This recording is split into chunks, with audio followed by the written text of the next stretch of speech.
Hey, but welcome in Buffs Nation. Another edition of S2S Colorado Live on the Voice of College Football Network with your two hosts here, Manny and Miles. Make sure to give us a follow on X at Manny, myself at Manny_303 and at Miles High Buffs. My IG is at 303_Manny, X channel account at Colorado VOCFB. You can catch our show on Spotify, Apple, iHeartRadio, Amazon, Believe, or wherever you get your podcast from. A reminder, we now have memberships. So again, we just want to keep putting this out there. Remind you, it does help support the show, support us. But if you want to support the show, we have super chats. If you feel inclined to help to support the work we do, again, we would be internally grateful for it. Really do appreciate that. So, Miles, how you doing? Dude, I'm good. It's good to have you back. We missed you dearly on the Friday show, me just kind of running by myself, but I'm doing well. It's been a little chilly here in Colorado, but I think we're coming out of it a little bit, so I feel good. Yeah. Today was nice though, 53.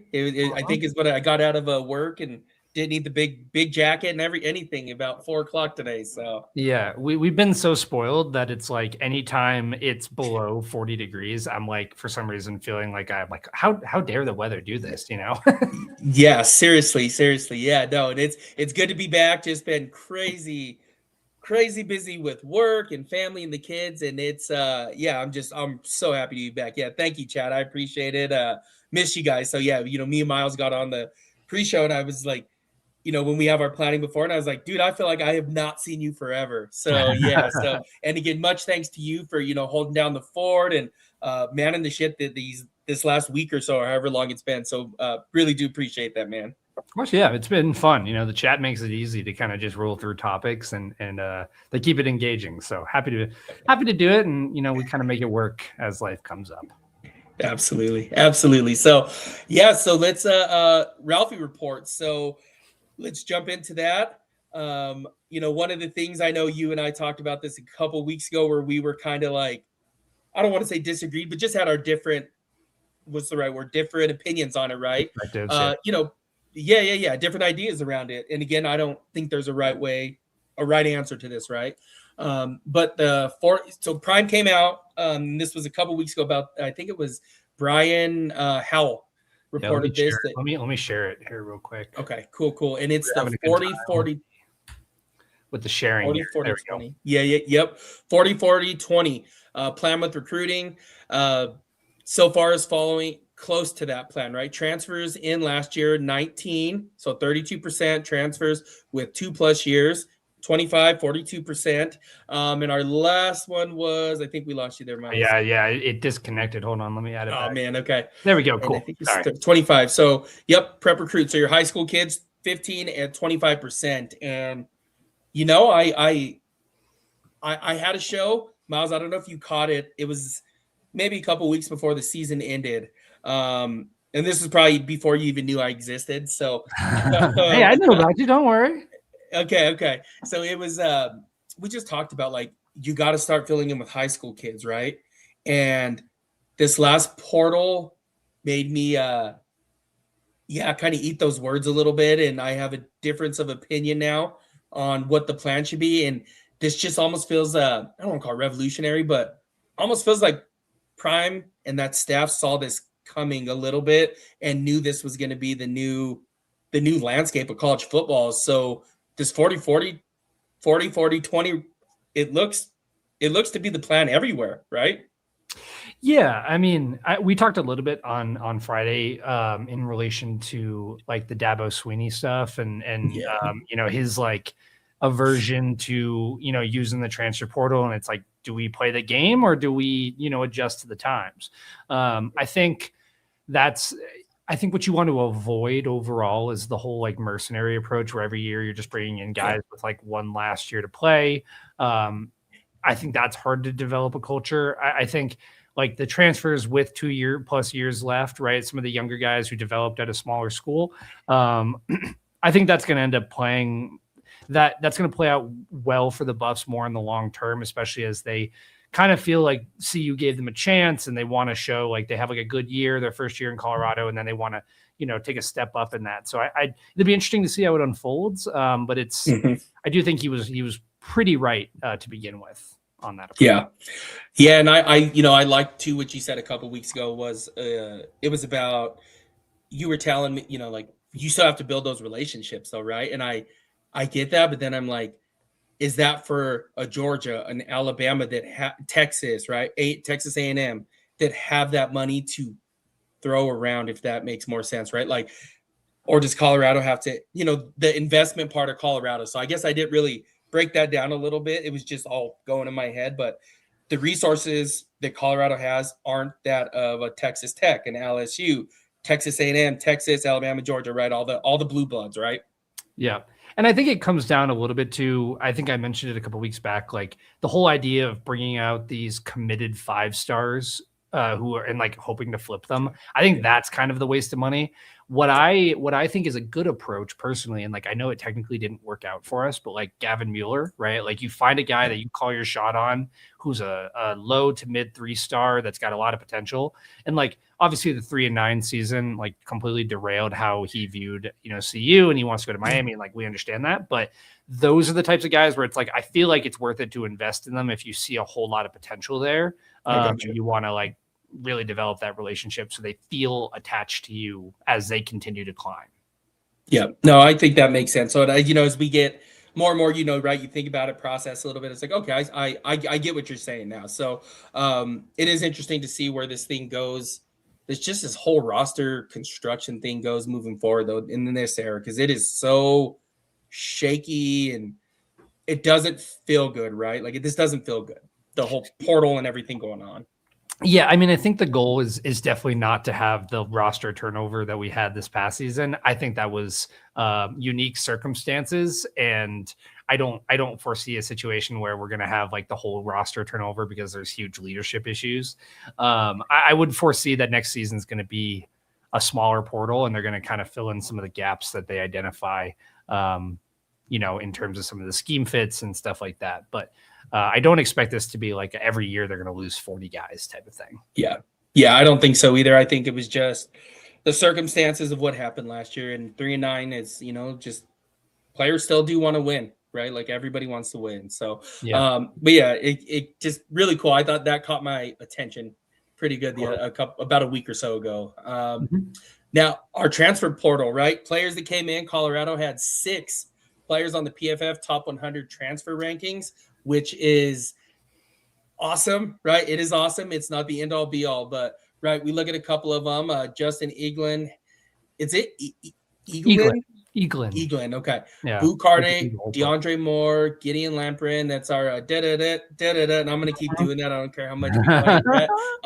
And Danny Scudero. So I like all those. And then Ezra Christensen. I saw something yesterday flying over the mountains, taking a picture on his way to Boulder. I don't know what's going on there. Do you know any? I haven't heard anything. Yeah, we talked about it a little bit. The high level is there's an eligibility dispute. He has to get a waiver. It's very similar to a lot of other cases that have occurred in recent years. The thing that I found interesting, and I partially wanted to share this because I alluded to it. I don't know if you watched the Friday show, but like X went down in the middle of the show, and so I couldn't show anything. So I was like, yeah, they have these players, but like I don't know who's on the list. So I wanted to show this to like solidify it. But the thing that I thought was funny about his Instagram post is like everyone assumes that he was flying to Colorado. Like it's very possible he was like leaving Colorado. Like, that's a good. We don't know which direction he was flying.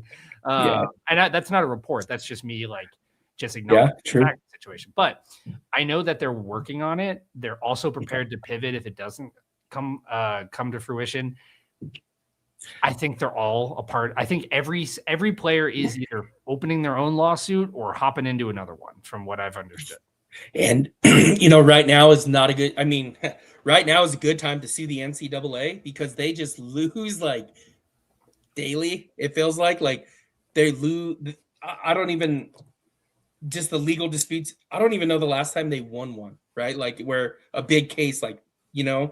Yeah, it's also one of those scenarios where it's like the more players that are gonna start fighting this, the more cases that are open, the more they're just gonna be like, oh, fuck, Like we either have to do something about this, or we're gonna have to like just blow each of these off and just like not take them that seriously and just approve them all, because they don't have the resources or the people to like fully, adjudicate all of these properly. Yeah. Nope. I'm with you there. And that's kind of the way it's starting to turn. I was what were we talking about? A class a class I had a privilege of sitting in, some room with some and I share this all the time on here, but some college football GMs, and one was like, it's not good to be the NCAA. They just lose and then it just blows open the doors at this point. Like, and again, I'm not a fan of how the NCAA does things, right? Like going back to, like I said, I liked USC when I was younger from the area, how they handled that Reggie Bush situation. And then they go and handle that situation in Miami with, what was it, Nevin Shapiro. And then they had to cancel the whole investigation because they were paying the NCAA people who were there to investigate it. And they were just kind of like, yeah, we don't have anything at this point. So I just am not a fan of the NCAA either. So I root against them. Yeah, and this is a great point. They lose because they have no structure. Like we'll get in. I want to get the Dabo stuff talked about too, because like that to me, and like the Darian Mensah stuff that's going on, and it's like it's so inherently evident that they're just like, it's like when your car starts to slide out of control on ice and you kind of just like let go and you're just like, I figured it out. Jesus take the wheel type of thing. Like we don't know what's happening at this point. And so yeah, it's a lose-lose situation for them, because it's kind of like you've opened the floodgates so much that if you try to like provide a fix, you're just going to create more problems for yourself down the line. Like it's borderline, like this sounds so insane, but it's almost like we need to take a whole year off and just completely reset the sport. Yeah. And then like go from there. Cause you can't just do these changes on the fly. It's not going to work. It's going to create more problems. Yep. And everything, right? Everything. And I think this next year is going to be like, I don't know what to expect, but there's going to be a lot of changes because, like you said, Dabo Sweeney, and again, take this with a grain of salt. I follow this account on X, from all of these different forums and boards. It's talking about like, Todd Monken got hired there at Cleveland for the Browns coach. And I don't know if you saw this, and like they posted on there, somebody with inside the organization says that, well, how come Georgia Kirby Smart is going to be joining as the defense coordinator? And I'm like, that doesn't even make sense. But then it's like, but you pause for a minute because you're like, I wonder if he's tired of dealing with this NCAA and NIL, right? Like there's that pause there for a second. Yeah.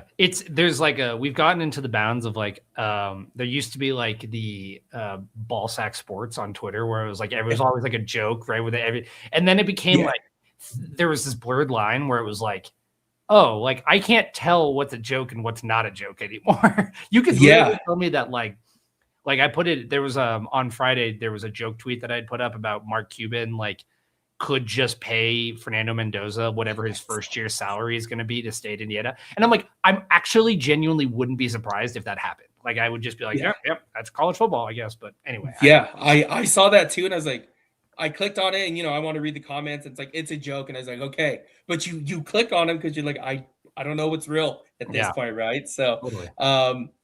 Next, so I know that we had some staff changes come up. Man, let me start with, what have you liked so far with this? Like who stands out to you? Yeah, totally. I mean, first things first, shout out to Scobus22 on Twitter. Great bus follow if you don't already. I mean, the big thing is, for me, one of the biggest ones that I think went under the radar was the linebackers coach. And moving Andre Hart over to, you can't see it behind the comment, but the assistant linebackers coach. So keeping him in the building, because I know he was pretty good at recruiting. People liked him. It's not even going to show it in the size. I'm just trying to make sure. There we go. He's down there at the bottom. A couple other guys. I really like Josh. I think it's Niblett. Yep. I really like his energy. I like him coming in. I don't know much about Aaron Fletcher so far. I like obviously all the recruiting staff changes that were made, but and AJ Smith coming in to help with the QBs. It feels like they really did know what they were going after, and it feels like they hit, at least if not their first option, their second option on every guy that they wanted. Yeah, I'm with you there. And I love, so first of all, I love what the recruiting staff has done. Like, Coach Box, like, dude, shout out to you, what you Totally. guys accomplished in this transfer portal. Holy shit. Like I am blown away with it. I did not think, when all these players were leaving, I was like, and I knew you and I heard whispers and our sources like, don't worry, everything's fine. But I was kind of like, how do you replace this? Like, how do you do Mhm. this? And then the quality of players that were brought in, yeah, like I'm beyond happy. Like I can't even explain that. But they did a fantastic job this transfer portal. My only fear with this, and this is just me being brutally honest, is like I'm a little afraid of too many cooks in the kitchen, in the sense of like you have an OC who's going to work very close with his quarterback. If I remember correctly, Marion is also quarterbacks coach. He's not wide receiver, he's quarterbacks. So then you also have AJ Smith coming in as a quarterbacks coach. Then you also have Justin Houlihan as an assistant QB coach. And that's three different people all in the ear of your young quarterback. Like it could be really good. We don't know. Yeah. But I'm a little like, there's a tight ends coach and an assistant tight ends coach. So I don't want there to be like too many voices, but it seems like coach has a good grasp on the people he wants and they know their roles is my hope. Yep. And outside of Brandon Marion, like I'm extremely excited for that. I love Josh Niblett. And I know you guys saw this. You guys went over this on Friday's show about the quote he had, they thought they buried us, but we're seeds. And I was like, my dog, like this is it. That was dope. Like that was dope. Yeah. And somebody came after me on it. They were like, you've never heard that saying before? And I was like, I don't know. Maybe I just didn't grow up in like the South or something, but like I've never heard that phrase before. Me either. One, I want to pin this comment here. I'm still wondering who the safeties coach is. I mean, I know Coach Livingston is defensive quarterback / safeties coach. So I don't actually know if they're going to bring in a specific safeties coach or if he's going to take on that responsibility. But it's possible. We'll find out in the videos. This is what I tell people is like, we will find out in the videos as they come out. Because in college, they don't have to announce anything, so there's nothing like the NFL, right? Like, my Raiders right now, like I'm on the edge of like, could you guys just hire somebody? And it's not the NFL right now. So, yeah, totally. And then I like Peter Wark Jr. So just because I was a huge Peter Wark fan when I was growing up at Florida State. So yeah. I'm biased there. I know it's his son, but yeah, I like that. I like it just because of Peter Wark. Let me see here. Let's jump into Dolph McDonald decommitment. Yep. So Dolph McDonald decommits. He is the younger brother of Xavier McDonald, the two IMG kids who came late in the cycle, like right before early signing day. So Xavier signed and then Dolph committed, but he has now opened up his recruitment again and looks like he's still keeping Colorado in consideration. Like, I don't know your thoughts on this, but like, I'm personally just they're young. They're still figuring it out. Like I personally, if it was me, I couldn't commit to a school this far out and like really hold on to it. Like they get paid to visit, like he's a 4-star cornerback. Like he's going to get, it's kind of like when you get the chance to go to prom in high school, like don't skip out on it. You know what I mean? Like this is your one chance to really be like recruited, and with your parents and all this stuff. So like, I'm not mad at the kid. Maybe you are, but like, what are your thoughts? No, not at all. This is, and it's their kids. At the end of the day, I don't hold any of that over their head. Like, explore all your options. You know what I mean? Explore your options and figure out what's best for you. Sometimes you get, even as adults, right? We get caught up in the moment, right? And we're like, yes, I want to do this. And then you start thinking, and you're like, I shouldn't have done that. I shouldn't have done that. I should have played it slow. And yeah, I don't blame these kids whatsoever. I'm not, it doesn't bother me at all, Yeah. And it goes back to something we've said repeatedly on this show, which is like, go like be nice. Like you think that Dolph McDonald's going to want to come back to Boulder if a bunch of people in his comments are like, oh, you're scared of the grind and like, you don't want to be a buff and all this stuff. Like, no, like if we're like, hey, that totally get it, completely understand, like go do your thing. Like we'd love to still have you in Boulder. that means so much more to a kid than it does if you just go and be like, you're dead to us now. Like, yeah. I've never And understood that approach. where I do have it, like, and I guess, I was waiting for my what is it? Emotions to go away with it. But, with Jordan Seaton, like, yeah, that one hurts, but it's, like we said, like, yeah, we were talking about this. He committed to LSU, but yeah, we never I'm actually upset with that. formally announced that on the show. I tried when Oh, we did the whole breakdown segment of it. yeah. Everyone was like, we don't want to talk about Seaton anymore. And then, funny enough, right after I went live on Friday, he committed to LSU. Like, and it's something about us being live where it's like right after this show ends, he's gonna like flip to Oregon or something. Like, something about Jordan Seaton in this show. And I'm not happy with the way he handled that, though. Yeah. Like, the graphics, everything. You know what I mean? I'm not happy. If you're a dog coming, that's where I start to get frustrated with that. And again, wish him nothing but the best moving forward. But that is what it is. So yeah, but with the high school kid, I don't even sweat it. Like, I don't think it's a big deal. Tell us about Joseph Williams, because I'm curious. So he's leading workouts. I saw that. Is this I think this. Yeah, this is just a clip. Again, Skobus 22 does a great job. I'm not great. Somebody's got to teach me how to like clip these videos, because maybe I'm not savvy enough. But like, these videos come out and then I go on Twitter and everybody's just like clipped these little snippets from it. And so, but yeah, I just want to acknowledge it because like, he was a guy that stayed, right? He was one of the few out of the wide receiver room that stayed. And this video just shows him going around, giving high fives, holding guys up, that type of stuff. And like, I think that that's huge. I think that that's when you have limited amounts of returning production, returning starters, having somebody who comes in these winter workouts and is like, hey, let's get, stand up. Let's, no crouching over, none of that stuff. Like, I just think it's huge, and it's a good sign for the leadership of that team, or of this team moving forward. Yeah, I like it too. Somebody has to take that role again with Seaton gone. Firmly, whatever you want to call it, just it's going to be Julian Lewis. But when you have a guy like Joseph Williams doing this as well, man, this is culture building right here. So I'm with this 110%. So the next one, though, is Humble Text that asks, is Crosby trying to get on staff? And so before I was like, what is S2C? I was like, oh, and then I saw underneath Mason Crosby. Hopefully, the dude's a legend in Boulder. Like, I love Mason Crosby, so I hope so. Yeah, so let me get this shared up. So for those of you who didn't see it, there was a report. Let me share this one first. So there was a report saying Deion Sanders, Coach Prime, is looking for a new special teams coordinator. If you guys remember, Michael Pollock was a special teams coordinator last season.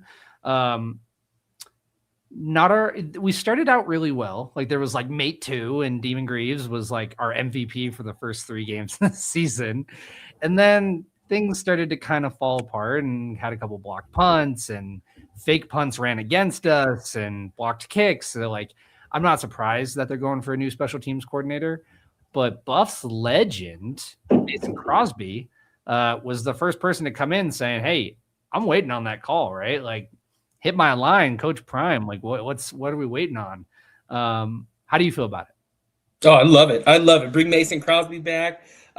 He was, my wife. So they were, and went to school Boulder together, there at the same time. And, we would see him play for Green Bay, and she was just like, oh, there's Mason, like every time. Like, it wasn't even like, oh my God, there's Aaron Rodgers throwing a touchdown. It's like, she would get so excited to see the kicker. And so so we love him at our house now. So, but I loved him when he was playing for the Buffs. I would love that for Mason Crosby to be on the staff. Yeah. And I think it just goes back to like, I don't know. I saw somebody that had quote tweeted it and was like, let him be the director of in-state recruiting if that happens. Like, and I'm like, sure. Yeah. If Mason Crosby's a guy that understands the value of being a Buff and what that, what the fan base means to the players on that team and like the culture and all that stuff. So they want to bring him in and then give him like let Mason Crosby go drive up to Valor, right? And just go recruit some of those kids. Like, that's for a kid in Colorado. Like, I think that makes a deal. Yeah.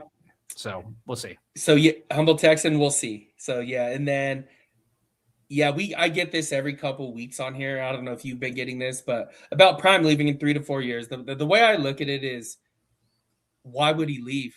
Where's he go? Like, and again, from the outside, or I don't know how to say this, right? Every single year, is Coach Prime leaving Colorado at this time? Like, why? Why would he leave? Like, I don't think, and correct me if I'm wrong, Miles. I don't think this is a branding thing for Colorado to be I don't want to, they're not a powerhouse, but nationally talked about, right? Like they are one of the premier programs in the country right now, right? Like we can agree on that, right? Like they draw viewerships, and again, the wins aren't there. I get that, but it doesn't come with all the boosters. It does not come with everything that Alabama could fire him. It doesn't come with all this pressure that's there, and you're not in the South. You're in Boulder, Colorado. You know, like why would you leave that, right? Like I'm. Yeah, I mean, I feel like it's died down a little bit, specifically because of the poor season that we had. Like, I just think there's a little bit of questions on his ability to coach, and that's not me saying that. That's just what the general public has said. So I think that's why you didn't see it as frequently for like the Browns head coaching. Like, it wasn't like a serious thing the way the Cowboys one was. And so it's always going to be a question, but at the same time, I agree with you. Like, I think he enjoys being in Boulder. He's set himself, and he's like at that age now too, where it's like, I don't think he wants to go move across the country and like all this stuff. And he has this legacy with his son being there, his retired jersey. And it's like, I just, I don't think that there's any chance that he would leave. If he opts to retire, I think he's got guys in line that he wants to. I think Coach Marion is a great, next in line. I think he's setting up for his next chapter. But I think if I had to guess, I think he'll be around through the end of his contract, and then I think he'll be in some capacity in the building for the next 5 to 10 years past that, just because I think he actually really likes being here and he wants to see it succeed. Yep, and the freedom he has at Boulder, it's CU. It's unlike anything. Do you know what I mean? It's he's built this thing in his image and gets to do. I don't want to say whatever he wants, but he gets to be himself, and it's okay there. So I was gonna say, like, I don't know that an Alabama is gonna or a Florida State's gonna put "We Coming" across their warm up shirts. Like he gets everything he wants at Colorado, and I think he likes that. And so, I saw this thing though today. So today, speaking of "We Coming," a coworker of mine. So we're sitting in a meeting, 7:45 this morning. Comes in, and we're in a parent meeting. Right, parents show up this morning, and I work in education for those who don't, but who don't know, parent comes in, and the other person comes in. He goes, "Hey, Manny," and he has "We Come in" these boulders, happy to show it to me. I was like, "Yeah, go Buzz, baby," It's just that kind of stuff. That just made me think of that today. I almost forgot about that. But. It's kind of close. Like this is a small tangent, but my second school to Boulder when I was evaluating colleges was Penn State. And one of the things I really liked about Penn State was like their little "We Are" thing, where they're like, "We are," and then somebody else yells back "Penn State." And so I kind of think that is like our version of like Sko Buffs has always been kind of a thing, but I think that we have we're developing more and more of a like a call to each other, which is cool. But one of the things I wanted to Humble Texan put this up earlier. We got that new young AD. I agree. I think it's a better situation for Coach Prime. I also, to an extent, correct me if I'm wrong, Manny, I don't necessarily know that the new AD is like Rick George's job depended on the Coach Prime hire. Like it was like people wanted him gone. The new AD is coming in, and like this is completely speculation, but I could see a world where he's like 3-4 years, if we're not getting to where we want to go, he's like, this wasn't my hire. You know what I mean? Like, I don't know if Fernando Lovo is as tied to Coach Prime as he is tied to the university. Is that a fair option? Yeah, it's fair. No, I thought that already before too. So like, in the back of my mind, and again, we didn't have this conversation, anybody. Like this is literally the first time this has come up. I thought that too when they first hired him. Even when Rick George was saying he was out, he was going to be leaving, I was kind of like, well, the next hire though, I wonder how much of a tie they have to Coach Prime, right? And that's that goes with the same thing. Like a new coach comes in, football coach, that's not my quarterback, right, in the NFL, and Yeah. Get rid of a bunch of guys. Like, so yeah, I'm not sure. I'm not sure. But I'm with you in that boat, if that makes sense. And what did you have on Boo Carter? Because is it the video? It's the video. Yeah, I just want to get your thoughts on it because it's been making the rounds, and Tennessee fans are trying to. We gave them Ryan Staub, and now they're trying to dunk on us with Boo Carter. I'm like, what? Come on! Like we gave you two of our favorite players, Arjun Staub. Like come on, Boo! They're telling him, yeah. I think he's throwing up in the background over there, and they're basically yelling at him, and like you can see him. That's him running on the right side. He's behind him. He definitely has some altitude issues. People, I think, are forgetting with this that he didn't play the back half of their season. Like he basically was off the Tennessee roster after 6 games. So he's definitely out of shape. Like that's not a question. And for any of you that have never come and ran a sprint in Colorado, coming from sea level, good luck. Good luck. Even the best athletes in the world can't. And in Boulder, because that's higher than the 5280. So just so you all know, it is what is that? What is it? 5430? Yeah, 5430. Yeah. And then so I could even share this. Like we went up to the mountains this weekend snowboarding, and holy shit, dude! At the end of the day, walk into the car. I was like, I am exhausted because you're up at 11,000, 12,000 feet, and us living at altitude. That was awful. Like. That was awful. But what's really cool, when you do leave Colorado and go to sea level, you can run all day. And I think I'm completely out of shape though, right? What's so funny about that is like when I played like basketball in high school, and I remember my freshman year I came to Colorado and I was playing in the CU rec. If anybody else is in the chat knows like the beautiful CU rec, like the fitness center with the basketball court with the glass windows, love that. That was like my home my freshman year. And I was playing there all the time, and I thought I was like getting in great shape. And I'm like, when I go back during winter or whatever, and I'm gonna like play pickup with the people I played with in high school, I was like, I'm gonna kick their ass. For some reason that didn't hit the same way. Like maybe it takes a lot longer, but like I was gassed even when that bit, and I was like, maybe it was all the beer and the probably that doesn't help. And it was it was your freshman year, done with sports. You probably gained some, what is it, freshman 15? Freshman 15, yeah. I thought I was more in shape than I was. Yeah, no, it is a real thing, though. It is being altitude sick, right there, vomiting and everything. That's part of altitude sickness. It is absolutely brutal. When we head to the mountains, I normally, which probably now makes sense, I take altitude pills they make. I have to. Like it is altitudes, it is no joke. No joke. Have you ever used the canisters of air, like the oxygen canisters? No, but I want to. But then I'm like, this is stupid. I'm like, this is dumb. But I really want to use it though every time I see it. So I've had parents come visit and they always buy it because it's like in the grocery store and they market it really well. I've got 2 of them in my basement. I can't ever I don't know the difference because I live here. I've never actually. They always say like if they actually feel very sick, it helps. I don't know if it makes much of a difference in like general dizziness, but like if you're at that point where you're like throwing up, I think it helps. Either way, this is an interesting thought. What are your thoughts on it?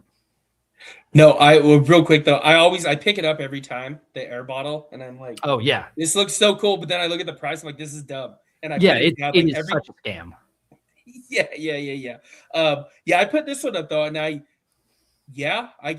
is higher, but I don't mean to sound like what's the right word I'm trying to use here? I don't mean to sound arrogant here. I would rather be in Boulder, Colorado than Laramie, Wyoming. So, I was gonna say, Cam, have you been to Laramie, Wyoming? Like I don't know if I did, which this is a funny story. I just want to tell you this. When I was driving to Utah for the Miles High bus game, I had to go up through Wyoming and cut over. And we got up through Fort Collins, and we hit this traffic on the highway, and I'm like, what the fuck is going on? And eventually we get around up to this point, and there's 2 cop cars blocking the highway, and there's 2 cop cars up in front, and probably 50 CSU kids. Like they're like what do you call it? The ROTC kids are like running in the highway. Like that was like, I don't know if it's like a thing that they have to do there or what, but they're like running on the highway and there's like cars passing them all the time. And I was like, if that is like let's put the team on the on the highway and make them run on the highway. Pressure, right? Like you can't slow down. What are you gonna do? That's crazy. Yeah, no, that's part of it. Yeah. Yeah, I've been to Laramie. A lot of NFL players go to Laramie. Okay. Yeah, and there's the Olympic training centers in Colorado Springs as well for that reason. So which is cool. I went to a field trip there when I was younger. Really cool, like the coolest field trip I ever went to, by the way. So but yeah, and then there was I know you had one about Camden Dempsey that you wanted to talk about. I had one about Camden Dempsey. So congrats to Camden Dempsey. This is one of those feel-good stories. If you guys didn't see it, Camden Dempsey being awarded I don't know the exact way to pronounce this, Schwarzman Scholar. One of the most prestigious graduate fellowships in the world, which is so cool for him. If you guys don't know, Camden Dempsey, the governor, congrats up for him. We gotta start, I was thinking about this, Manny. We gotta start using the little like the little sound effects things that these there's like I'm gonna be completely honest, I didn't know we had sound effects. So it's good to know. Yeah. That's awesome. Like I think, can you hear that? Yeah, that was great. Yeah. Yeah, so class for Camden. He's gonna be in China, which is cool. Just congrats for him. I think it just goes to show again, like Coach Prime values academics and wants his student athletes to be students. But as you can see you can't really see it at the bottom there, supports up to 200 scholars annually from around the world in a 1-year master's in global affairs in Beijing's university. I don't know what that word is. Cool. But, very cool. Super cool. Yeah, heck yeah.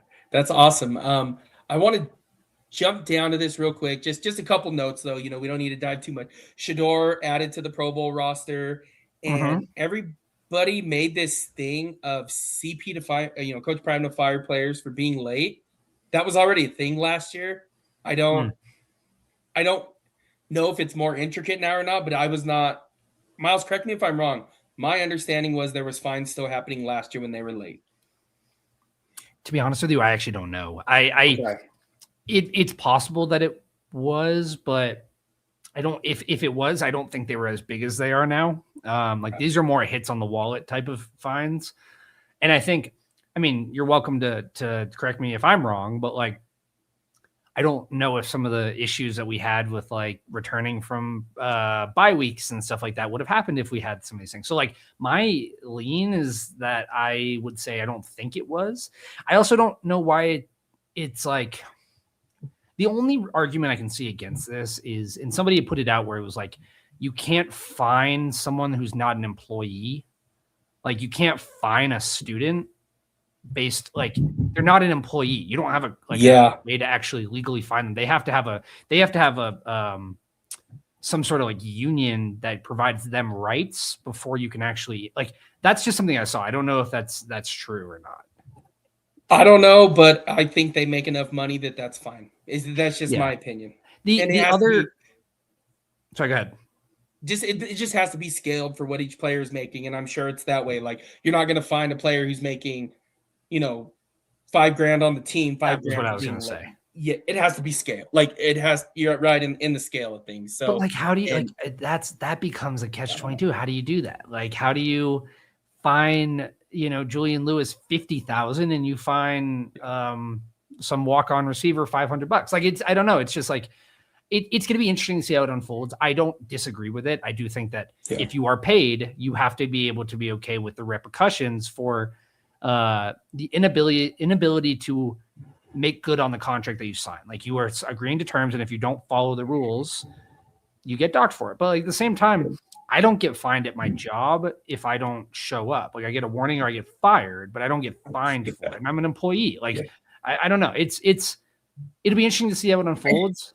The goal is that you just never have. This shouldn't even be a thing to begin with, right? Like just be there on time.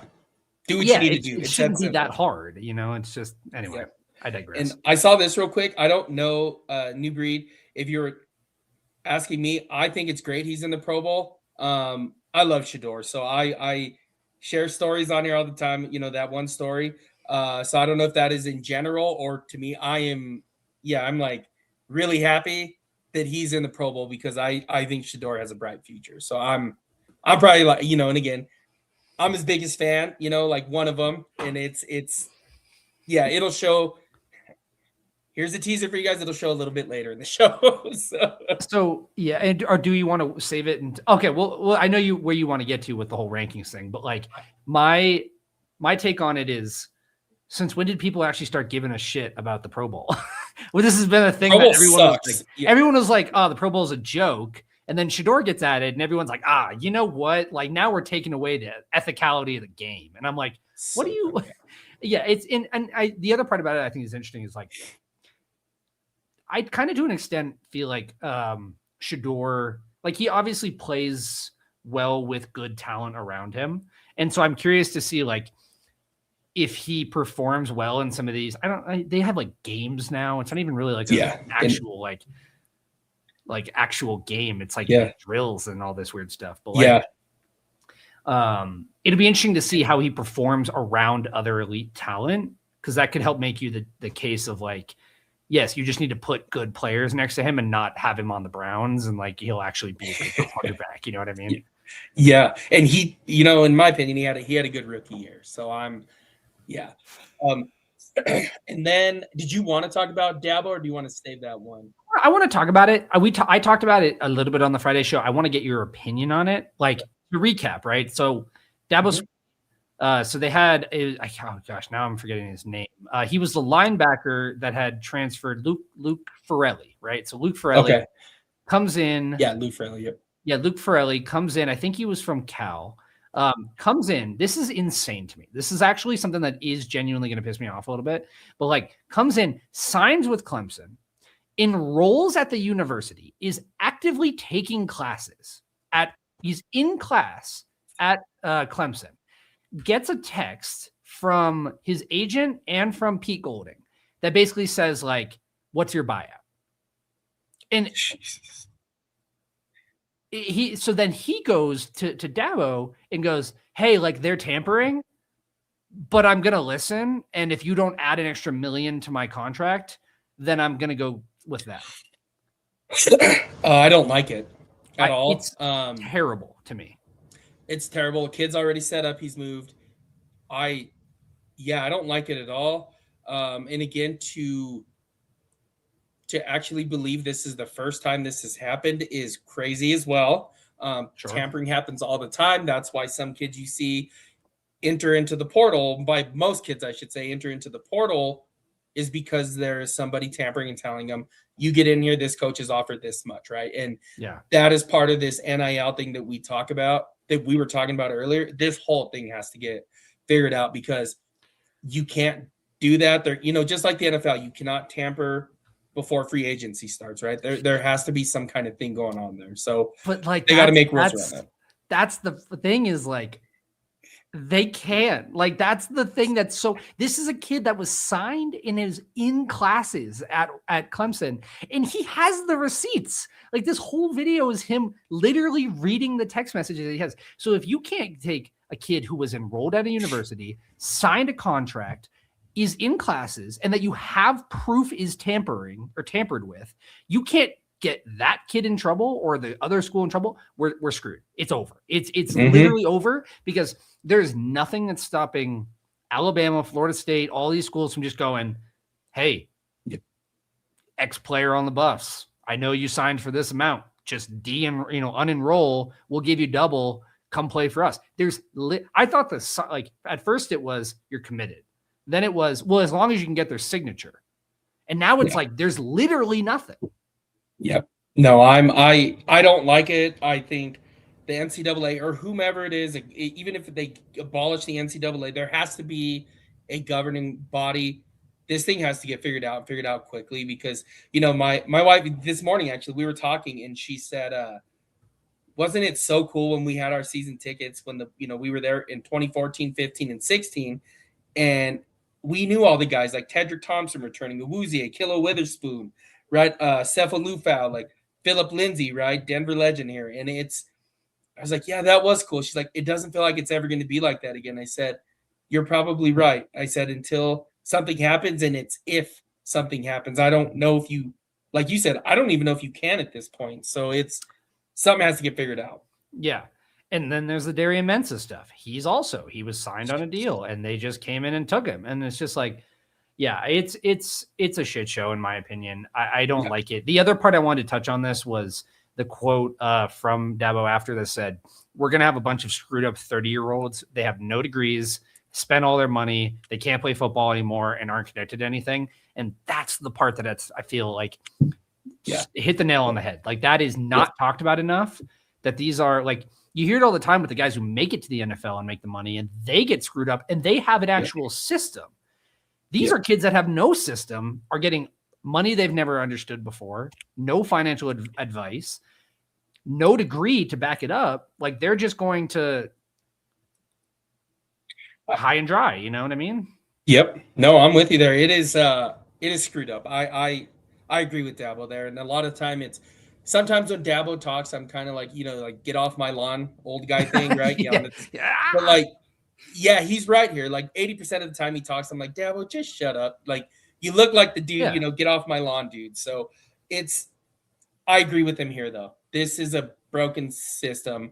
And it needs some revamping. And again, how you do it, I don't have the answer. I don't know. I don't have an answer.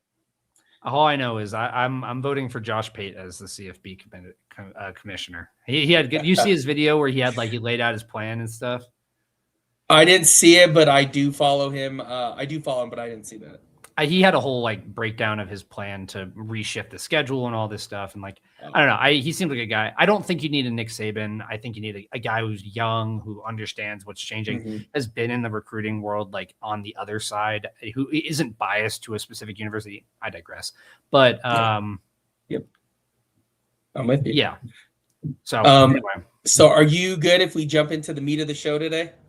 Yeah, totally. Do you want to do any of the recruiting stuff, or we just let's save that if we're okay with that, because we'll put it on the Friday show.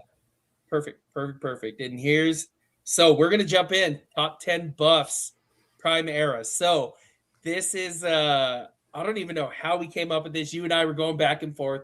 We did make sure we didn't have the same number one, and it is. Do you want to explain the criteria, Miles, of kind of what we? Yeah, and I want.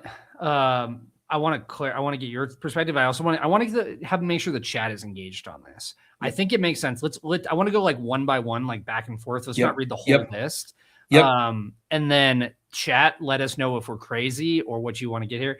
We decided 50% talent, 50% impact, even split between the two. I made a list for talent and I made a list for impact. They're different, but I made one combined. Maybe I'll share the separated of the two at the end. Okay. And we have not seen each other's lists. So it is we just know we don't have the same number ones. So I'm kind of scared. I wish I had looked back on this since I did it initially. Yeah. I felt like I was forgetting a bunch of players. I know. I had to go pull up the Wikipedia pages and read the whole roster.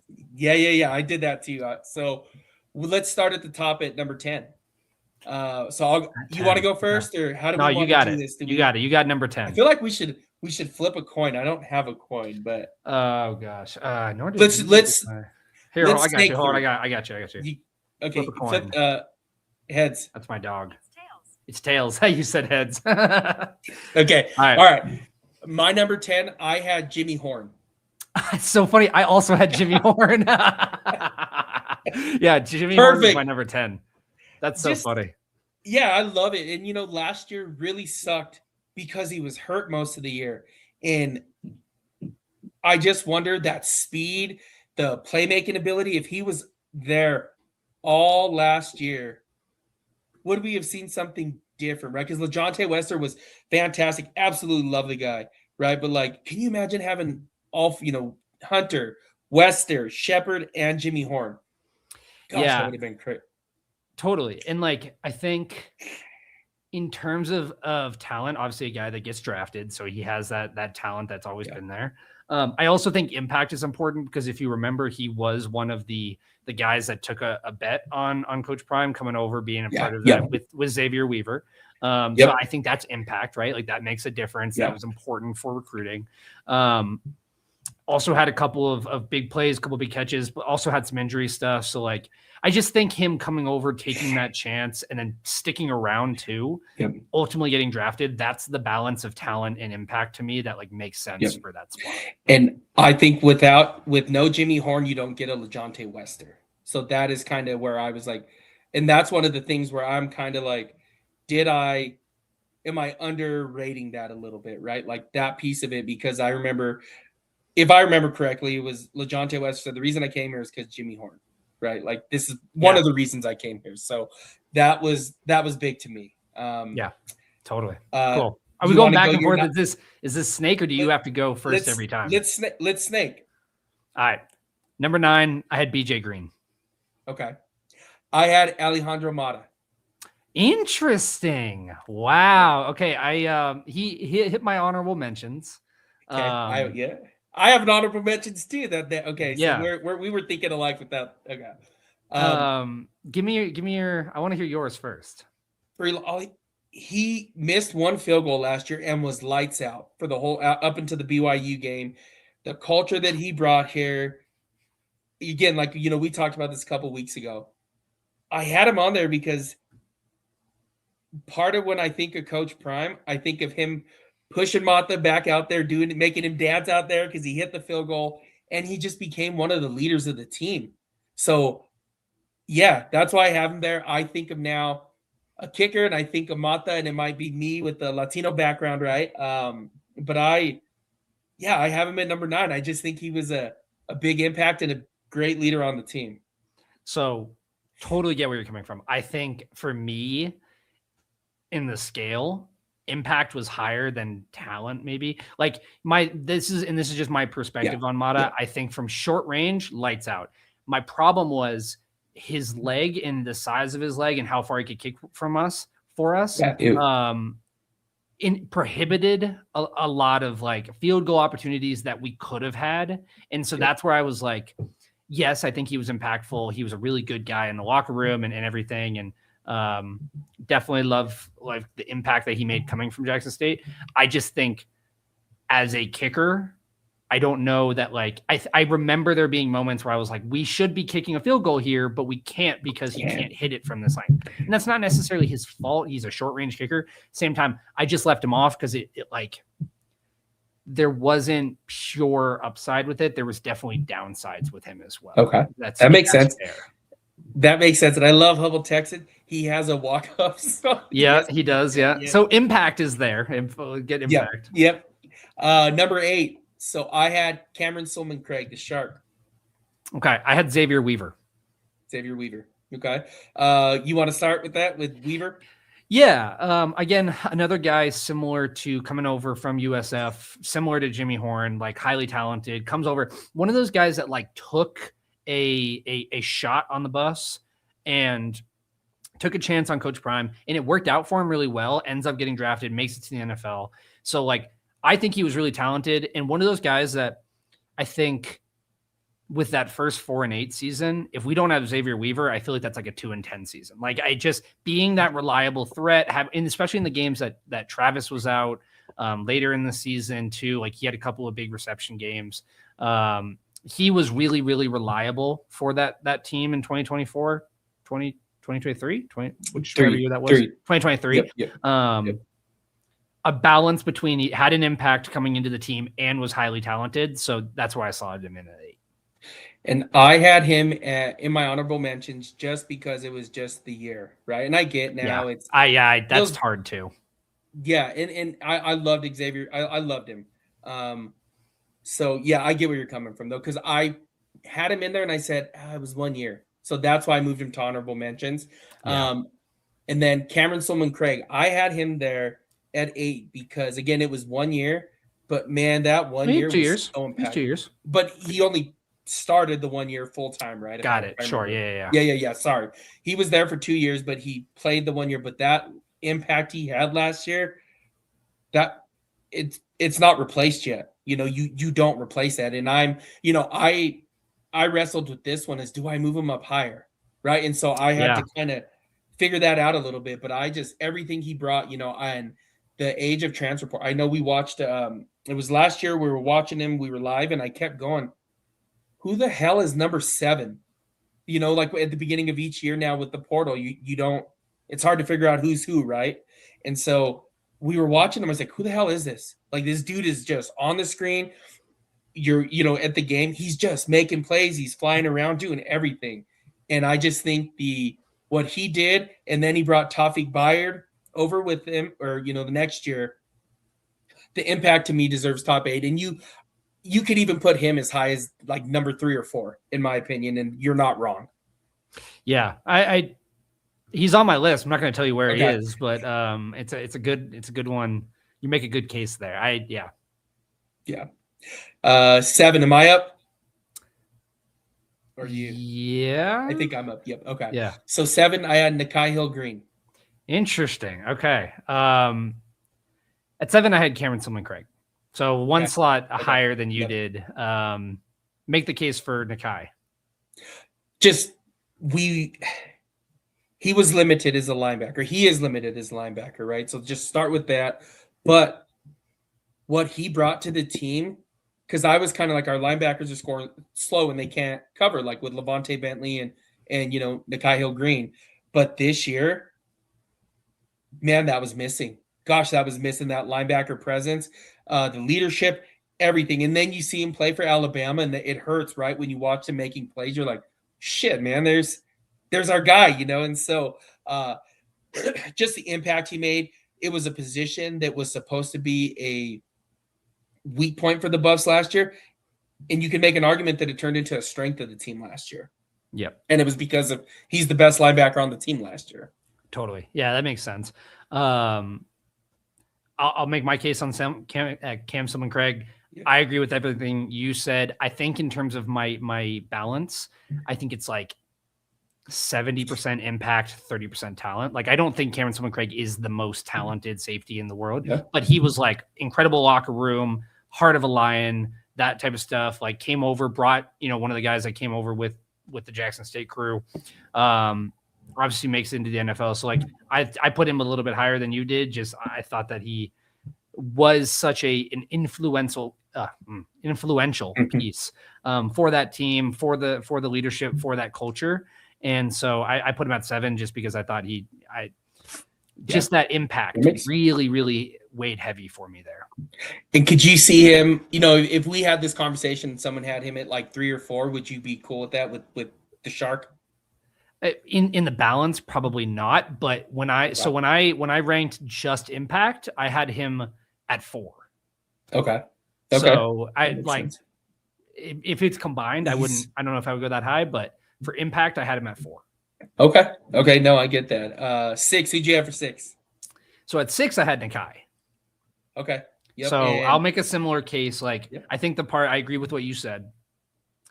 I think for me, I just remember when he got inserted into the starting lineup, that whole defense changed. Like, I don't think we win 9 games last season if he doesn't, like, there was the weird thing with him not starting to begin the season.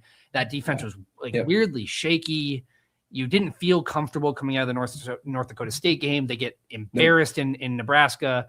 And then, Colorado State comes. And then past that point, it was like, okay, now we know where the middle of the defense is. The defense seemed to really lock in and settle down once he was inserted into this starting lineup. So I put him, I thought impact was really huge. I thought talent is pretty good. I just wanted to make sure that essentially, like, he got his credit for the shift he made to that defense that was really good. Yeah, I agree with that. And the absence of him this year was massive. Nakai Hill-Green there in the middle. At 6, I had Chidozie. So block bully. So interesting. Last year during a lot of the year, I was, the 24 season, I was, man, he's so little. And then it's always hindsight's 2020, right? Like those things. And then this year I started watching the D-line just get their ass kicked, right? But then I started going back to watch some block bully film, and I was just like, shit, man, you were so wrong about this dude. What a dog. God, man, that dude is missed. The leadership perspective, I absolutely love him. And again, he's one that you could make the argument to move up even higher. So this is where I put him. It's okay. You're gonna hate me. I left Chidozie off my list. I'm sorry, I have to tell you. Like I agree with everything you're saying. It came back to the 1 year thing, which I know is going to sound like it's going to sound like I'm contradicting myself because I just put Nakai at 6, but I left Chidozie because I don't think that defense could survive without Nakai in the middle there at the linebacker position. Makes sense. I do think they could have gotten away with somebody else in Chidozie's position. I think he was really impactful. I do think that they could have survived. And there was a game or two where he was injured where I just remember they didn't fall apart the way that they did without Nakai in the middle of the defense. So I totally agree with you. I think the leadership was really impactful too. Doesn't end up getting drafted. Obviously, I think he's playing in the CFL or the UFL now. Yeah, signed a contract. Yep. Yeah, so I left him off. He was in my honorable mentions. I debated him. In terms of impact, I had him at 9. But I just left him off the list. No, that makes sense. And I guess here's why I have him over Nakai Hill-Green is, and I'm going to the film now, right? Or to the film, to the talent wise. Nakai Hill-Green struggled, and it showed against those athletic quarterbacks. When Jaden Daniels would get him in space, Jalen Daniels, damn it, I do. Jalen Daniels, yeah, I know. It always gets me too. Jalen Daniels and what was the running back last year for KU? 4-letter last name. Devin Neal. Devin Neal, yeah. Oh, nightmares. Don't say that name. They got, the game plan was to get the 2 linebackers in space. Yeah. And they just couldn't keep up. And so I said, you know what, if they would have ran up the middle, if they would have forced up the middle, what would the impact have been with block bully there? So that is just kind of my logic behind it, if that makes a little sense. I hear where you're coming from. 5, who do you got at 5? Omarion Miller. Omarion Miller. Okay. I have him honorable mention. Interesting. I could be my feelings a little bit here about him leaving. Sure. I love Omarion Miller. Why'd you put him at 5? So I put Omarion at 5 because there was so much talk about Coach Prime not valuing or developing high school kids. And Omarion Miller was a guy that came in, trusted Coach Prime, extremely talented. And in terms of impact, like he could have left multiple times, but he didn't. He stayed down. He helped bring guys over. I think we lost him a little bit last season, which, brings him down on the impact side. But I just feel like as a guy that was brought in from high school, stayed at least 3 years and developed into a 5-star transfer, one of the top receivers, a first-round pick, I just feel like combined, I have to put him up there because I'm just like, that's a guy that's going to be a first-round pick and came in as a high school recruit from CU. So it has the talent and it has the impact for me. Nope, that makes sense. Hurts my feelings, like that he left, And so the only reason I didn't put him in the top 10 of mine, best abilities, availability, right? And so he was hurt. He was sidelined a lot. Yeah, that's true. Very fair. So that was my take on him. And then this year he's healthy, still missed a couple games, right? Still did. So I shouldn't even say he was healthy. He missed a couple games this year where at some point, right, that I was sitting there at some point going, he's just injury prone. And that was and then this was supposed to be the big breakout year. Now he did have a good year, but the whole season was a mess. But I was expecting him to have around 1,100 yards this year. And that is just being completely honest. So I didn't have him. I had to overlook a lot from the last 6 weeks of the season. It brings it. You think about impact, and that is a negative impact in the way, obviously with him not taking on the leadership role and being suspended or missing that first half of the game, that brings it down for me. I just had to be realistic about how actually, talented he is and how coming in as a high school recruit and actually sticking through a couple of that tough times and not playing a lot. Not playing a lot. The other part too is you could probably attribute at least a game and a half to a couple of the catches and a couple of the plays that he made in terms of the wins. I don't even know if we have 2 wins without our wide receiver room was not. He had a couple of ginormous catches that were able to allow us to continue drives and stuff like that. So, Cam's right. Makes sense. Like I understand. Like it was a risk for me at 5. I just think that the talent is there. It's really high in terms of like the guys that have come in. And if you look at the Coach Prime era as a whole, I think he's one of the most talented players. And I know the impact is negative towards the end, but again, him coming in from high school and staying at least 3 years had a positive impact on the program in some capacity. So that was my thoughts. And the development, though. I like that piece that you added in there. They developed him. My 5 was LeJohntay Wester. Interesting. Okay. Got you. I have him there just because it was 1 year, but man, that impact was massive. And again, like we talked about with Jimmy Horn. Jimmy Horn was hurt last year. Like, what does that wide receiver room look like last year without a LeJohntay Wester? Yeah. And 2 years ago, gosh, I keep doing that. 2 years ago, right? What does it look like? And man, he was a leader. He separated himself. He was returning punts. That is one. It wasn't until the end of the year 2 seasons ago that I started to appreciate him more, if that makes sense. And I was like, this is big time. Like LeJohntay Wester, that is going to be such a big loss for this team. And so the stats were there, the punt return, and all the little things he did. He blocked. He worked his ass off. He was the leader. I have him in my top 5 at number 5. Yeah, you make a good case. I'll wait until he's on my list. So don't think I snubbed him. Okay. Don't think I snubbed him. I'll make my case when we get there. But I see where you're coming from. 4. I have BJ Green. Wow, BJ Green at 4. Interesting. Because he was first team All Big 12, right?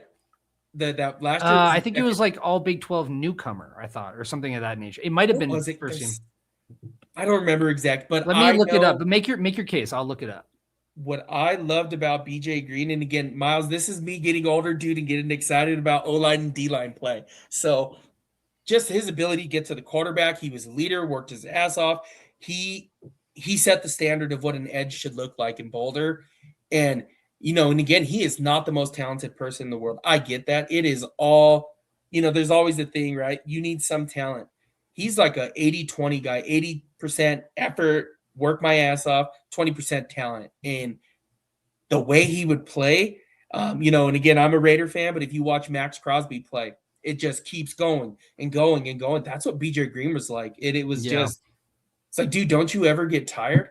Like, aren't you exhausted yet? I just loved everything BJ Green brought to Colorado, and he is one of my favorite buffs. Even last year, he's one of my favorite buffs of the last 10 years. So I love BJ. I'm biased with him. That makes sense. I get where you're coming from. It's part of why I had him on the list in the first place. I think for me, it was just the impact that was kind of lower on that, because like he wasn't a loud vocal presence. He kind of was like more in the shadows and just kind of like came in and did his work. Very talented. I didn't know if like the impact met that level, but yeah, trust me, as a player, like nothing I loved more than a BJ Green sack. Like that was always a great time. And to answer your question, so All Big 12 Defensive Newcomer of the Year, All Big 12 Coaches First Team Defensive Lineman, and then All Big 12 AP First Team Defensive Lineman. So didn't actually get a standard like Big 12. Like it was coaches and AP that gave him that honor. Those things are so hard to keep track of because there's so many different. I just tell everybody he was first team, so I'm gonna roll with that because it makes it sound better. Totally. At 4, I had LeJohntay. Okay. Yep. So I will never forget the Baylor, I always call it the fling at Folsom because that was my name for it. But like just that catch avoided that season, I feel like, from being derailed just in and of itself, like in terms of impact and like all the things you said, I agree with, like crazy route runner, super talented, Shador's borderline favorite target outside of Travis, like reliable, consistent, super freakishly talented. The impact of that one catch and just being there and allowing us to get that win in the rain and like the belief that instilled in the team overall, like that's the difference between 3-1 and 2-2 in that season are way different. So like, I just put him a little bit higher because I was like, that catch had so much impact on that season and is such just a memorable moment in CU history now that I had to put him at 4 for me. And not only that, so I don't know why I forgot it. I didn't mention that when I had him on my list, but if he doesn't make that catch, let me ask you this. He doesn't make that catch, it does not get to overtime. Does Travis Hunter still win the Heisman Trophy? Because of that last play. That is his Heisman moment, in my opinion. Well, that's right. I just thought of that. That is it's impossible to tell, but like I'll tell you this, like butterfly effect, right? Like they lose that game, they probably don't go into UCF as hot as they do. Like, you know, they probably don't. I think that was the next week, and then they're rolling at that point, right? So you get 3 wins in a row versus coming off a terrible loss, going to UCF in the rain. Like, I just feel like that was such a Kickstarter for that. So I don't know if that ends up leading, if the team ends up kind of like not falling apart, but not really like taking off the way that they did after that, then I don't think Travis wins it at an 8-win or a 7-win season. Like, I just feel like there was maybe a butterfly effect, but I can't cause it a causation. You know, it's more of a correlation instead. Yeah, no, because in my opinion, that Travis Hunter, that last play against Baylor was the Heisman moment for me when I think of that season. And again, not saying it, there's not all these good, there's so many great moments of that season, but that play right there was like,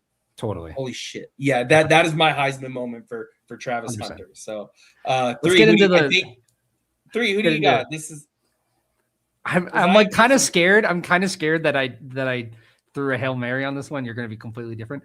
I have Jordan Seaton. Me too. Okay, I'm like, guys, have we soured on him too much to the point where we have to deny the obvious? Like, no, it's Jordan Seaton. I have him at 3 as well.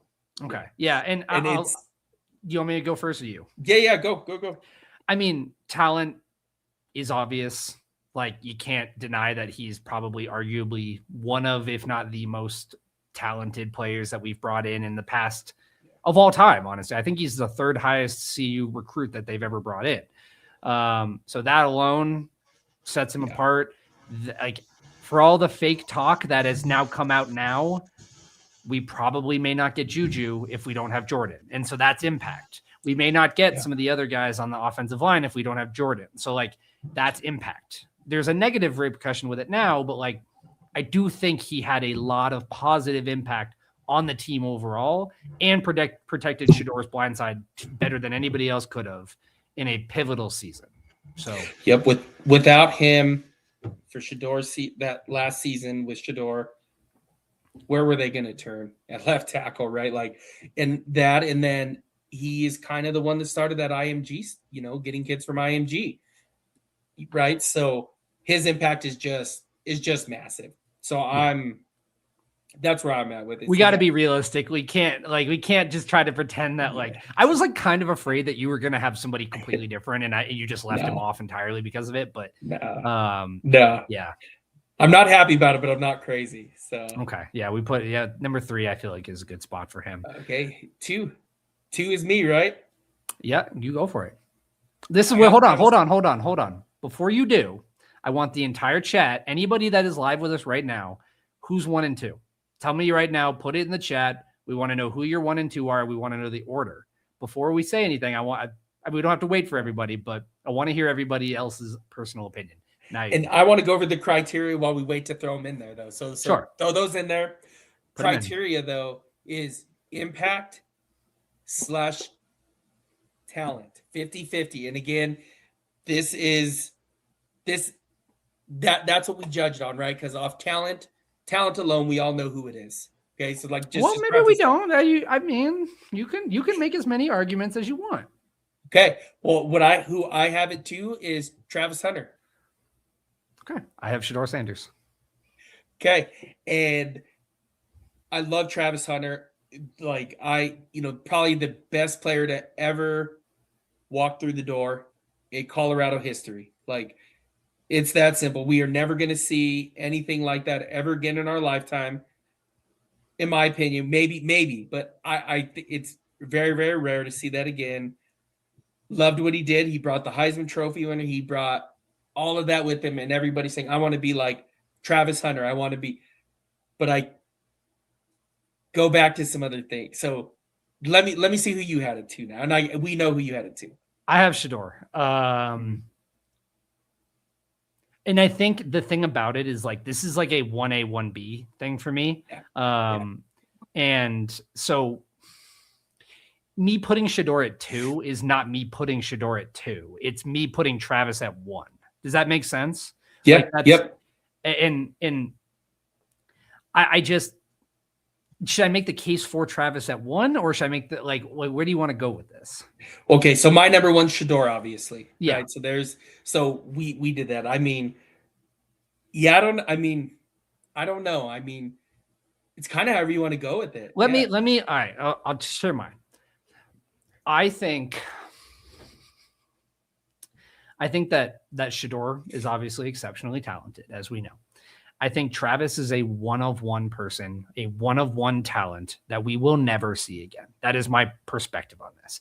And I'm not trying to downplay Shador in any capacity.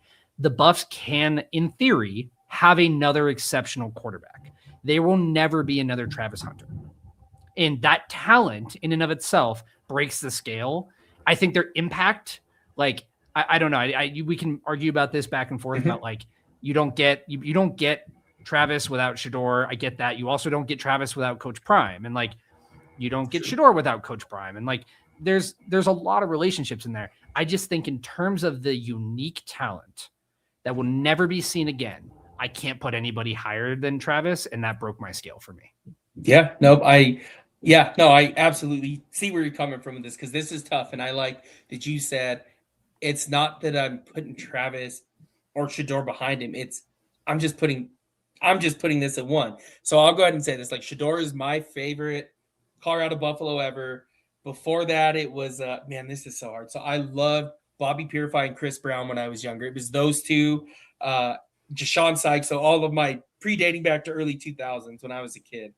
But I have Shador Sanders there, and the reason I put him there is the impact was massive. You know, you have now that's spread everywhere. I mean, you have, Julian Lewis on his recruiting, right? There's the throne, and he's handing the keys over.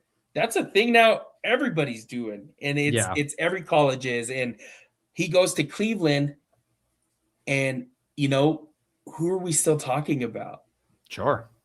You know what I mean? And again, I get it's not a Colorado, but we're still talking about Shador Sanders. And it's just the personality and the way he recruited last year. And it's not to say that Travis did not do any of these things. It is not to take away or bring someone else down, to prop someone else up. But I think he played the most important position on the field. And I think Humble Texan put this. I agree with this wholeheartedly. Hunter doesn't get the Heisman without him, right? And one of the coolest things I heard last year was from Shador was they were asking him about being the Heisman Trophy winner. Like, do you think you should go? And he said, man, I get to throw to the Heisman Trophy winner. Yeah. And I'm like, man, that's selfless. And everybody watches Shador, and he's just such a, for better or for worse, you like him or hate him, there's nobody that's like, he's all right, All right. Let me ask you a question, and I'm asking this in honest good faith, okay? I'm going to put you on the spot here. If Julian Lewis is as good as we think Julian Lewis can be, can Julian Lewis have a better season than Shador did in his senior year? Yeah. Yes. So that's the differentiator for me.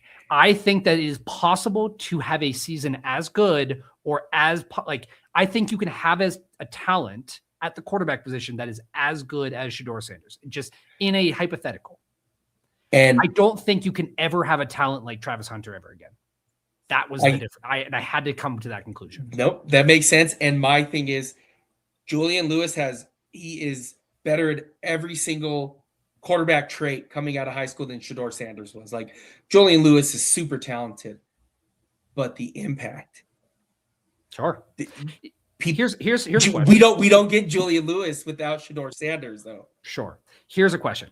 Julian Lewis, year 3. Let's say that he's developed into year 3 of what he is. You put him on the team with Travis Hunter. Does Travis Hunter win the Heisman? If year 3 Julian Lewis is his quarterback, then Travis still wins the Heisman. That's what puts Travis above of Shador. So do you think? Let me ask. So Is Colorado this hyped and talked about still with no Shedeur Sanders existing? And it was just Travis Hunter. You're saying Coach Prime, Travis Hunter, and a transfer portal quarterback? Yeah.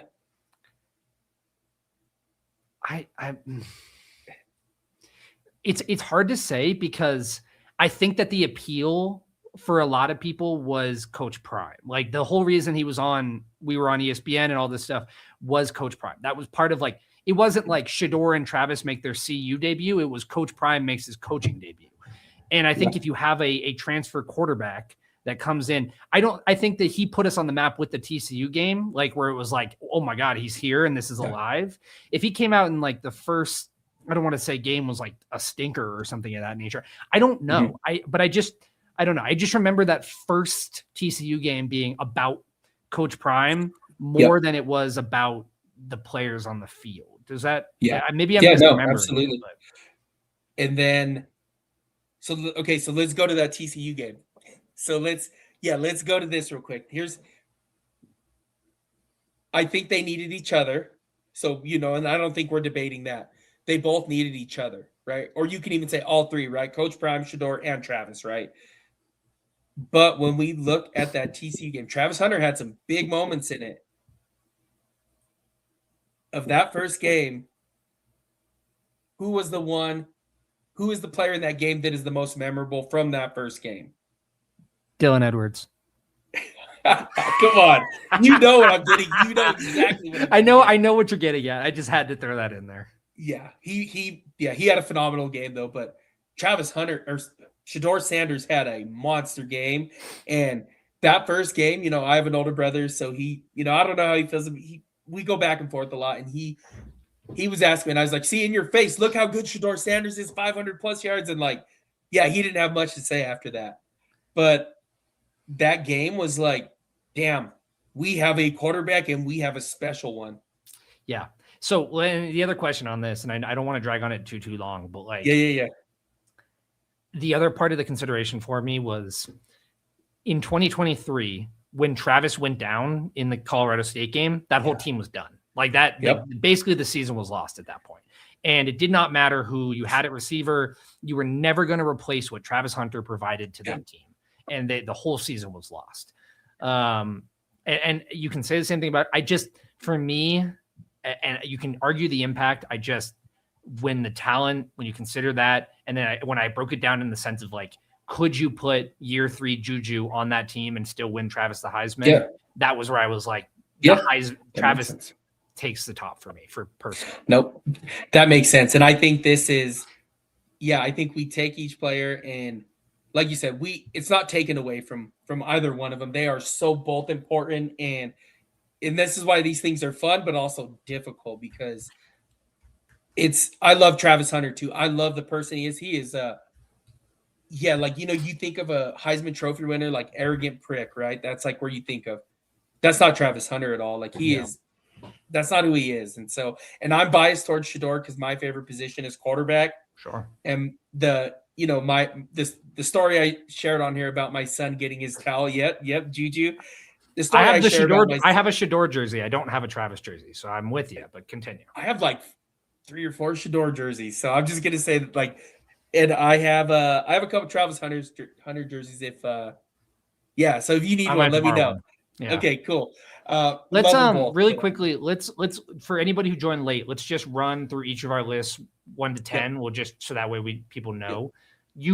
You go through yours 1 through 10, and then I'll do. Okay. So 10, Jimmy Horn. 9, Alejandro Mata. Cameron Solomon-Craig. Nakai Hill-Green. Chidozie Nwanku. LeJohntay Wester. BJ Green. Jordan Seaton. Travis Hunter, and Shedeur. Okay. On the inverse, I had Jimmy Horn, BJ Green, Xavier Weaver, Cameron Solomon-Craig, Nakai Hill-Green, Omarion Miller, LeJohntay Wester, Jordan Seaton, Shedeur Sanders, Travis Hunter. So that's our list. Do we want to run through honorable mentions? Yeah, let's run through them real quick. So go first. I got a list. Okay.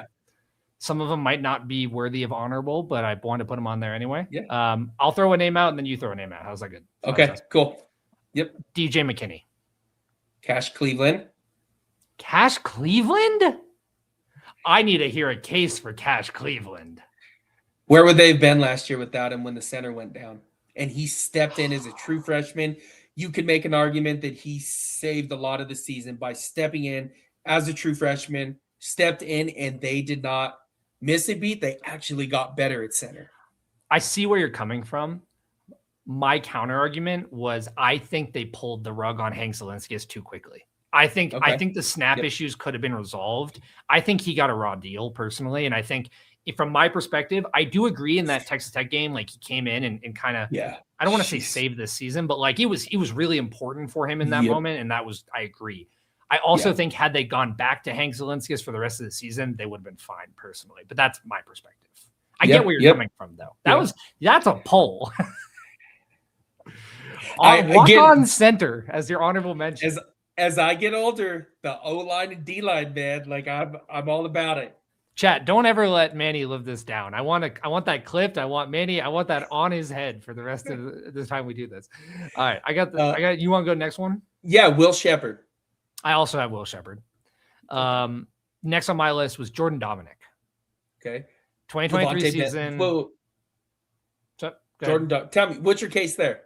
Jordan Dominic, I mean, like that defense wasn't great.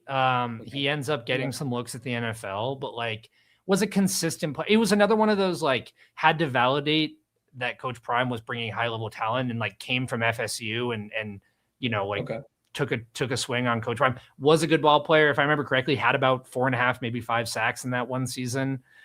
Professional, I like that. The NFL, like I thought. I just thought that he's. If we had a list of undervalued buffs, he'd probably make my top 10. Okay. I like that. Levante Bentley is my next. I actually didn't have Levante Bentley on. Okay. Make your case. Tone setter. Just a tone setter. You knew when Levante Bentley hit somebody and it was like, shit, we don't need to do that again. Like coming across. I think it was North Dakota State. He was on special teams and lit somebody the fuck up. And I was like, what in the? I remember hearing it in the stands, and I was like, "Who the hell is that?" And it was, you knew when Levante Bentley hit somebody. Yeah, my counter argument was that it was too little, too late. Like it took too long for him to catch on, and like his first season, he didn't really do very much, and it took until like around the Nakai entering in the second season for him to like once he found his running mate, it was like he figured out what his role was, but like. I just feel like he didn't really know what he was supposed to be doing on the defense until he got the guy next to him that he needed. So I didn't have him on the list. Yeah. My next guy is Colton Hood. Yeah. I didn't know where to put him. I almost put him on the top 10. I almost had him. I had him at 9 and I switched him out right before we started the show because I think as a first round talent, I don't think impact was very high, but I think the talent was for him. Yeah. Yep. If you're talking about most talented buffs, like a guy who's going to go first round, you have to put him on there. Yep, I'm with you there. I didn't know where to put him. So I didn't have him on there, but that's one I would add. My next one, Xavier Weaver. I had him on honorable mention. Okay. You already mentioned DJ McKinney. Yep. And then my next one is Artem Walker. I also have Arden Walker. We're going through, and I want to say somebody said where's Shiloh at. We're going through honorable mentions. But yeah, I also have Arden Walker in my honorable mentions. And Colorado I have Shiloh. Yeah, I have Shiloh Sanders on my. I've got Shiloh in my honorables too. Yeah. Yep. Just the Yep. Center, I had Zarian McGill. Zarian McGill, interesting. I didn't have Zarian McGill. I had Xavier Hill. Okay, I like that. I thought he was really talented. I don't think he made much of like an impact, but like I thought he was really talented. I think that's a similar case to Zarian McGill. Did you have anything else you wanted to add on him? No, just you didn't hear a lot about him, which is good. Yeah. He was actually the highest rated offensive player for the Buffs last season. I remember you saying that though. And good point. Yeah. I had Omarion Miller in there. Okay. And he was in my list. And I had another name from that 2023 season, Derek McClendon. I like that. Edge rusher. I like that. Yep. I like that. Just another guy. He performed well. He got some run in the NFL. Often forgotten about by Buffs fans. Highly talented, good player, good background. I forgot about him. Yeah, no, I like Derek McClendon. That's a pull for the chat. That is pretty good. That's pretty good. Yeah, Ball number. And then my last guy to round it off, and I'm sure I'm missing a ton, but I had Preston Hodge there. Interesting. Okay, yeah, I didn't have Preston Hodge. He struggled this year. He got it together, but man, without him in the slot last year, gosh, man, where does that season end up? Like I even debated having him in my top 10. I got to that point. He nickel corner is hard. So and tough. when you run so much man, like I had Preston Hodge there. I am a big fan of Preston Hodge.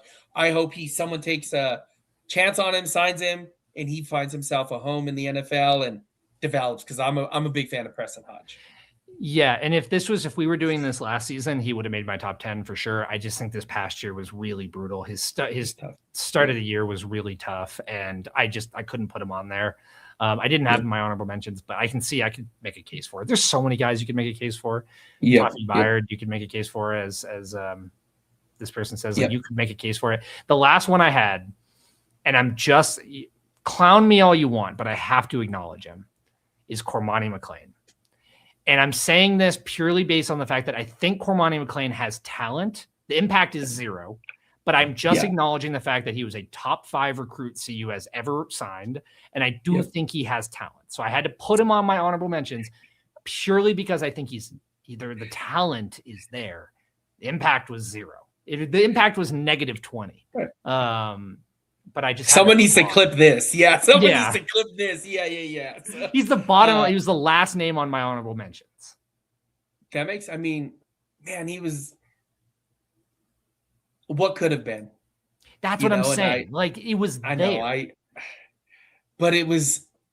The way I looked at it with him was, if Coach Prime can't get to you, and Travis Hunter on the team, when's it going to work out for you, man? Sure. And then like he's kind of showing he's doing a lot better. Yeah, he's doing much better. He's doing a lot better. And like, I honestly selfishly kind of hoped that when I can't remember, why am I blanking on his name? Billy Napier. When Billy Napier got fired, we are gonna have like like Cormani's gonna come back and rebuild the bridges. But no, I had to put him on there just because of the talent. I do think that he is a talented player. I agree. And there's the world that I had in my head of Travis Hunter on one side and Cormani McLean on the other.